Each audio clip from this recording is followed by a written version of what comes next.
I'm going to be talking to you guys today about Wikipedia, and I'm going to be telling stories with Wikipedia. And you guys can hear me okay, right? Yeah. Okay. So this is the first time I've done this talk, so I will be looking at my notes a little bit. That's okay with you guys. There's a remote. I want to warn you ahead of time, there will be text on the screen, but it's going to be too small for you to look at because it's just there as a visual. I'm going to be telling stories with Wikipedia. I don't want you sitting there trying to read it. If you want to use your phones and take pictures of the pages that I'm putting up here, it might be better because then you can go back and look at some of the different things I'm explaining to you at your own leisure. So that would make more sense than trying to actually read what's up there. I'm warning you right now, I will try to recruit you. So if you're not used to going to like timeshares or anything like that, it won't be quite that aggressive. It'll be maybe a little more. But I want you to understand how important this project is, as Adrian pointed out. Helping us is not just joining the group. There's a lot of things you can do that help our team, but are not necessarily becoming a Wikipedia editor. So I'm going to be giving you a brief overview of some of the people we've worked on Wikipedia pages for that are in the science field. And Jane was telling me just this the other day. We were walking along, trying to avoid all the massive cracks in people on the sidewalk in LA. It's kind of scary here, but anyway, we were walking along and Jane was saying, you know, Hollywood is so centered on stars and movies and stuff like that. But in my mind and in Jane's mind, a lot of the stars that we think of are superheroes are actually those people you don't know the names of. And a lot of them come from science. And I'm going to be talking about those kind of people today. These are people who are underrepresented. You probably won't have heard of them before, but in my mind, they're actually superstars. And I'm hoping to be able to purvey that to you whenever, by the time this is over, that you will have some emotional attachment to these people and we'll go look up their Wikipedia pages. So I'm going to do these quickly. And the first one I'm going to talk about, again, you can take a picture of the slide so you can go back and look at it later, but you don't read it right now. I'm just going to give a brief overview. These are all Wikipedia pages that my team has worked on over the years. The first one we're going to talk about is Archie Cochran. He may be somebody you've heard of. I don't know. Oops. Did I do something weird? I shouldn't do that. Oh, I got it. Never mind. No panic. It's okay. It's okay. We got this. This is Skepticamp. This isn't Psychon, all right? So we can make mistakes. It's okay. So Archie Cochran, that is the first person I'm going to talk about. We wrote this page ages ago, and I'm going to just briefly mention him a little bit. He advocated for the use of randomized control trials. Believe it or not, we didn't have those until even before World War II. Some of the things you don't know. So Archie Cochran, his father was killed in World War I when he was about 8. His young brother died of tuberculosis. He was from a wealthy family, but he had to rely on scholarships to attend some of the schools. And his sister and he suffered from this nervous disorder, and I'm going to not pronounce it right. It's called porphyria, Porphria. Purple P. Ooh. And if you look it up, there is a Wikipedia page for it. It is a nervous system. Wasn't treatable in the UK at the time, so he had to go to Germany to get information about, get treatment. It's very painful for the body. So this man just soldiered through. He went to Germany in 1931. You guys remembering what happened right after that? He joined the British Army in World War II. He was captured. He worked as a doctor in a prisoner of war camps where he discovered that much of medicine had no evidence to justify its use. Can you imagine? They just did stuff and hoped, I guess, that it would work, or relied on antidotes or I don't know what else. But it dawned on him that this had to be something that we regulated. And it really, his work later and his early research, his early life was tuberculosis. That was a horrible killer that a lot of your family members have died from tuberculosis. And of course you don't know because they're not in your family. And it's just like, oh, I had an uncle. Yeah, he could have been important in your life, but you didn't know that. Okay, so he wrote a lot about scientific controls. He wrote a book. You can look it up on the Wikipedia page. And somebody reviewed his book, And the NHS, which is, I guess, the British equivalent to the, yeah, it's a big deal over there in Britain. Somebody reviewed his book and they said the NHS failed to carry out trials or ignore the results that do not back up their preconceived ideas. So this man promoted the scientific method. He worked on the first randomized trial of aspirin and vascular disease. And we know him now as the father of evidence-based medicine. So this man, Archie Cochrane, you probably never heard of before, is one of the reasons why we are allowed to live now, because the science that we're doing in medicine is actually controlled and has scientific basis, and there's proof that the stuff you're getting works, and amazing person. So I'm going to show you if this works right. Yes, I think it will. I'm going to show you a brief video. It's no sound. It's just a real quick thing. Isn't it gorgeous? It's a cow in the dark, and it's a dark cow. It's very, very black. And it's in a total eclipse. Okay. I think it works. Oh, will that work? No, that isn't it. Is it? I don't know.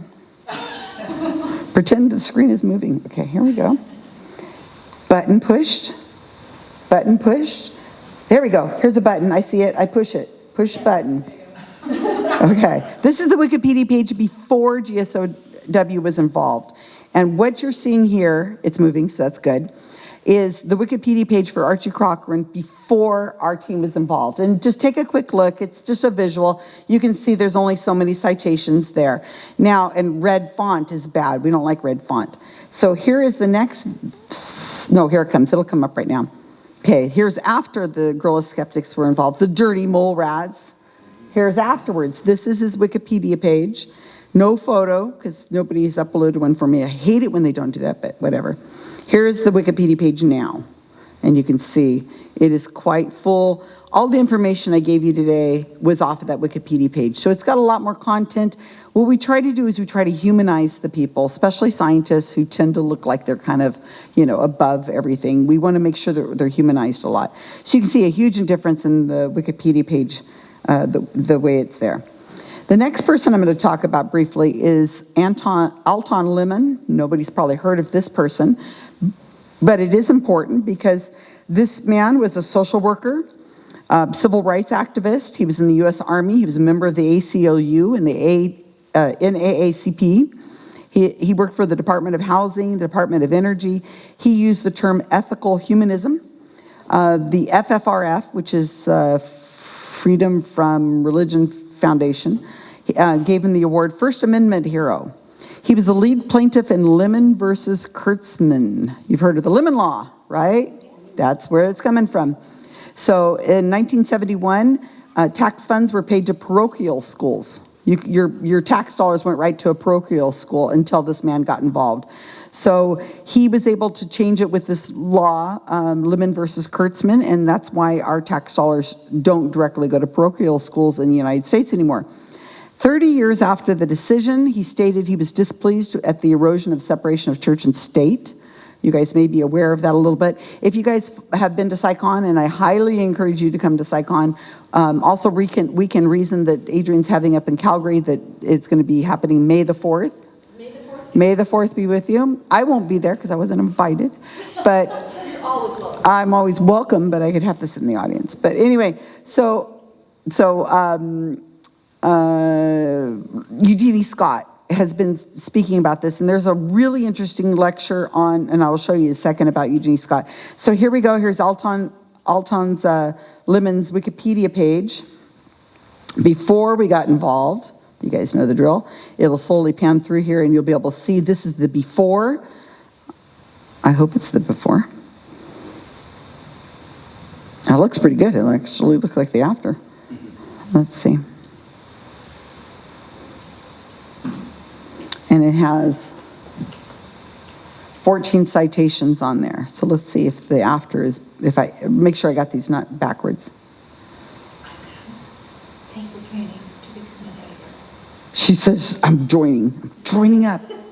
Oh, I think it's on the next slide. So that must have been the after. Let's see. Here, okay, so I hope you were paying attention.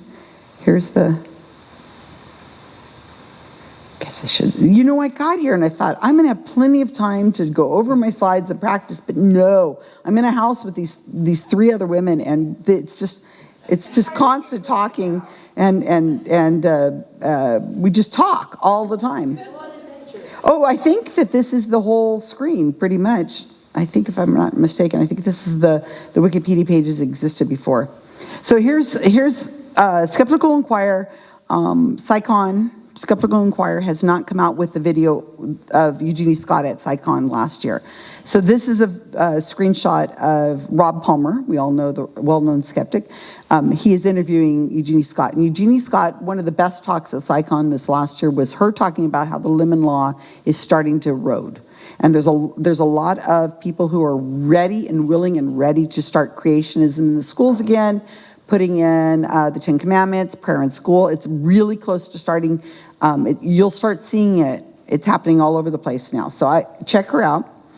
Next one I want to talk about is Kendrick Frazier. He is, in fact, that's wonderful because the magazines that were brought for Skeptical Inquirer feature him. He's a dear friend, wonderful person, just one of the sweetest guys I ever met.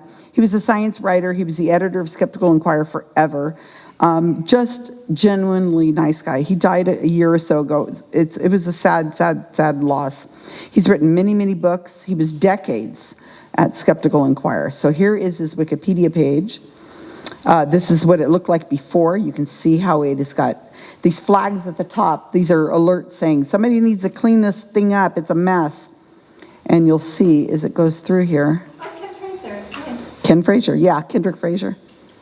It's not moving. Why are you moving? Why aren't you moving? Oh, here it goes. So you'll see it move. These are all like 30 seconds or so. And this is what it looked like before GSoW was involved. That's it. It moved. Not much there. Okay. And then when my team members will take it on, and they will go through all our training is set up so that we practically hold your hand going through this the training, and you can see what it looks like now. It has audio to have his voice in there, and it goes down. Awards, books, notes, citations. Now we're at 26 citations. Okay, so that is Kendrick Frazier. You can push back on ones like that? No, we almost never get pushback. There's a little bit here and there. Okay, so this one is Adrian's. Adrian didn't know this slide was going to be here, did she? This is Lady Genga.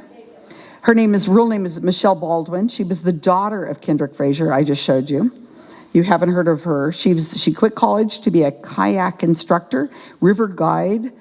She wanted to do river guides on the Rio Grande. She followed her passion. So she was one of these people who, this is what I want to do with my life. But because she was a kayak person and so on, and live in the United States, she didn't have medical insurance. So she kept putting off her screenings and things. So she ended up eventually going and getting a cervical screening. And she only did this after she started bleeding. So she found out she had stage 4 cervical cancer. It was quite awful. So 3 to 6 months before she died, which is the time they said, you've got about 3 months or so to live, she said, here's what I want to do. She learned how to stand up paddleboard. That's what she decided she wanted to learn how to do. She loved the water. So her and her mother went to the Ganges River in India.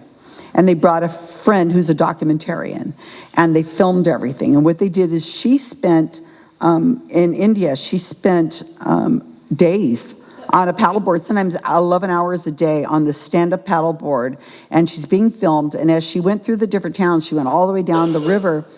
The people would come out, the village people, and she would explain to them about cervical cancer and about screenings and health and so on.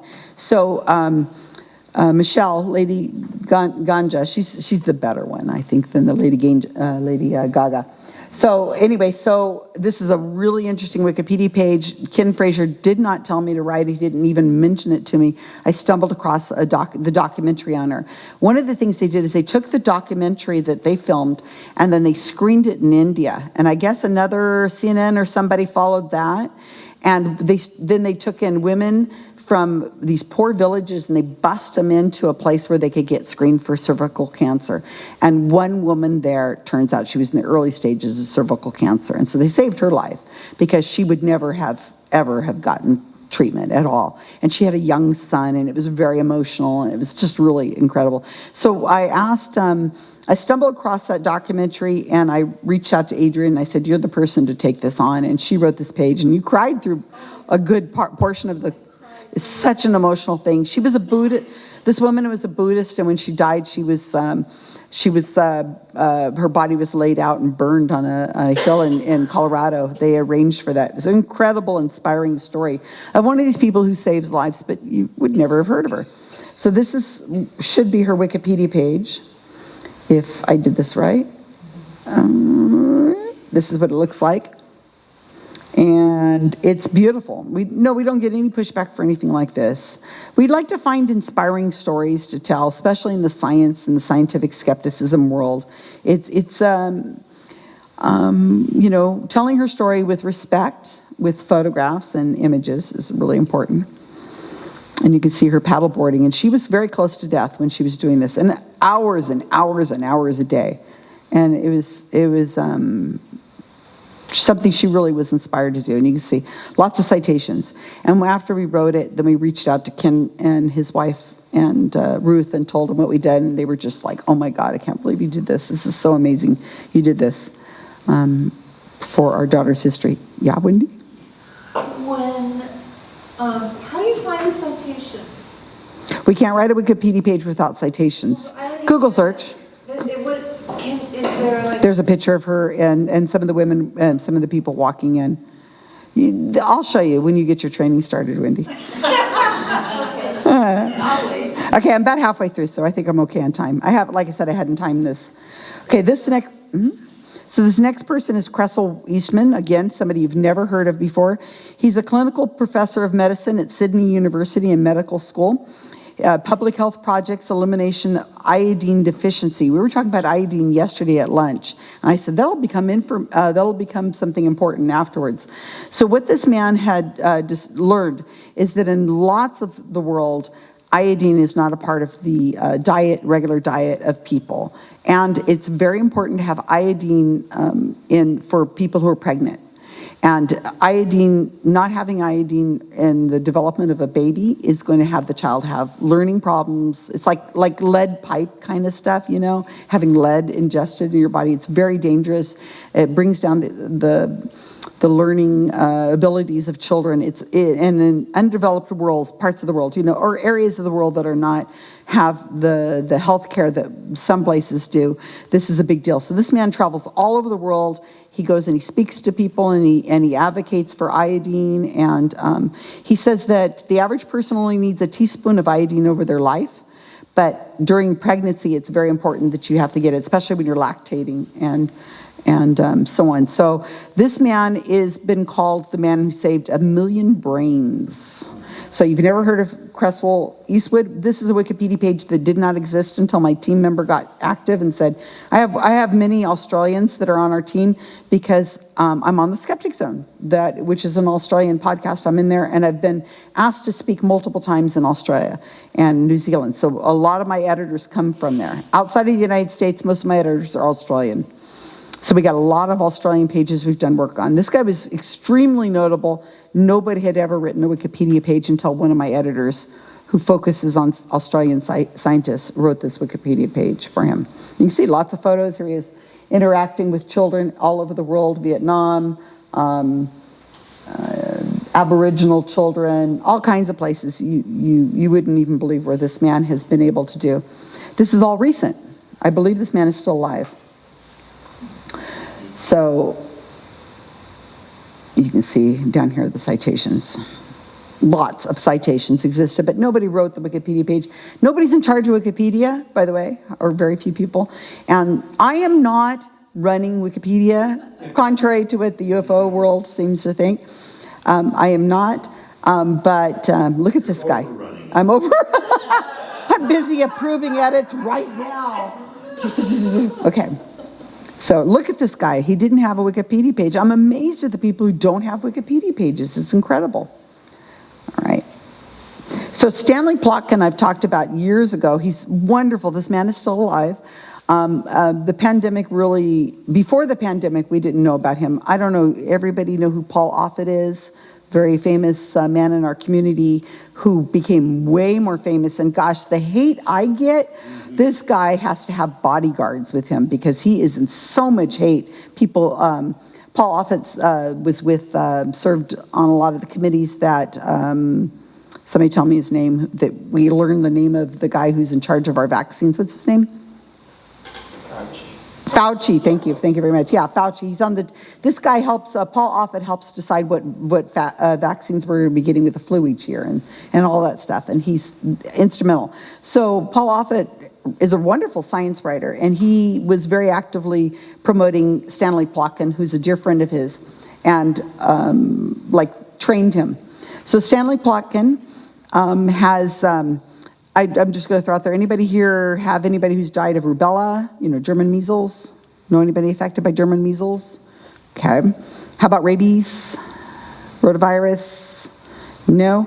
There's a good reason why you guys have had no effect with that is because Stanley Plotkin is instrumental in developing the rabies vaccine, rotavirus vaccine, German measles. That's part of the reason why we don't have those epidemics anymore. I think we're all old enough that we grew up in a time when nobody questioned vaccine. When they said, get a vaccine, you've got your vaccine. Until we got social media. And I grew up in Florida. You couldn't go to school until you got your vaccine. Right, and so it kind of eradicated it, but because of people like Stanley Plotkin. He is also instrumental in developing vaccines that fight pneumonia, mononucleosis, that was a big deal. Another one called CMV that I'm not going to even try to pronounce. It leads to deafness and walking difficulties in people with babies, you know, that they have to give it to them young. Plotkin wanted to go into the Air Force. This is the thing. He wanted to learn to fly, but instead he decided to get into epidemiology and virology, and we're better for it. He saved millions of lives, and we don't even know it because he saved these lives, and we're not aware of it. I mean, how would we know? We don't know that person who could be sitting at that table right there, or whatever. At the age of 74, I love this. We have this on the Wikipedia page. At the age of 74, he learned to fly a plane. He said, "I'm gonna learn this." He's about 90 years old now. When we told Paul Offit that we had written the Wikipedia page for Stanley Plotkin, he reached out to Plotkin, and Stanley responded. He said that as I approach the end of my career, it's nice to know I did something useful. He told us that. And so here's the Wikipedia page before. This is the Wikipedia page as it existed before my team wrote it. It's almost a non-scroller. In other words, you don't need to scroll. It's all there. And then after my team member and we write in languages outside of English. So 45% of all the work we do is in languages outside of English.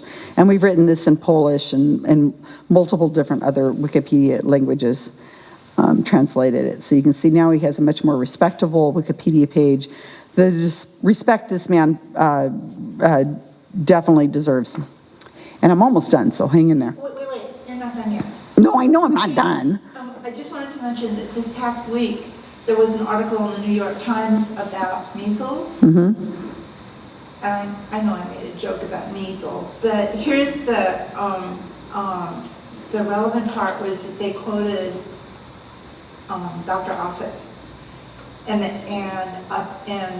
it was talking about how getting vaccination, it almost, it's not 100%, but it almost makes it impossible to catch measles. Well, yeah, it's a highly contagious disease. You don't even have to be in the room. It could be 3 hours. Somebody had measles and it's still hanging out there. It's horrible. I had measles. They suck. Yeah, but you lived. I lived. Yeah, so I'm not lying. so yeah, you're not sterile. Maybe now. Okay, but wow. Nothing personal or anything, but I doubt you're going to get pregnant this week. Okay, so this is almost the last one. This one is for Ross. This is a non-scientist. He has touched many of the people in this room, and you probably aren't even aware that he touched you. He's written over 100 children's books on many topics on science, history, government, ghosts, UFOs, cryptids. And on Facebook, I asked people, I said, because Brian Dunning had been saying the stories, children's books that brought us to science, those passions that we had as children growing up, that we got those scholarship, scholastic books, and he wrote a lot of those. And you don't realize it until now as an adult to go back and look. He says, these are stories about hauntings and ghosts. Aren't they fun? They're not real, but they're fun. Let me tell you the story, and he gives you a creepy way of doing it. So anyway, I asked on Facebook if anybody had been inspired by books as children, and Ross had responded, and he put pictures of a lot of the books, and there were Daniel Coleman's books. So, and I went through and I was like, I've got a whole bunch of these too. They're all over our libraries. So he brought people to science by inspiring them to do that. What you don't know is that in 1988, his only child, Theodora, who was only 20, was on a plane over Lockerbie, Scotland, when a bomb assassinated 269 people. She was on that plane and she fell to her death.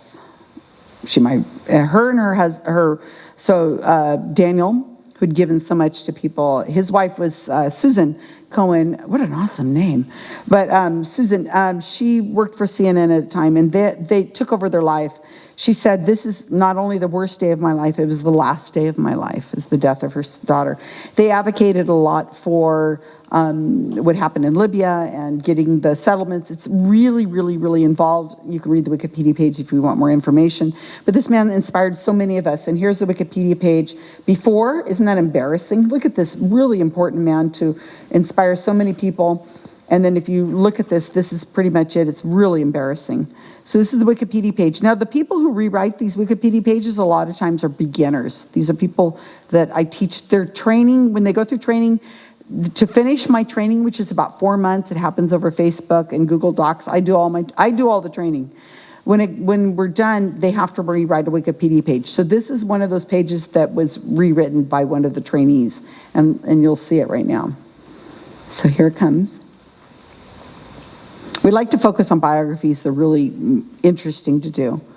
And it talks about the Pan Am Flight 103 that blew up over Lockerbie. She was assassinated.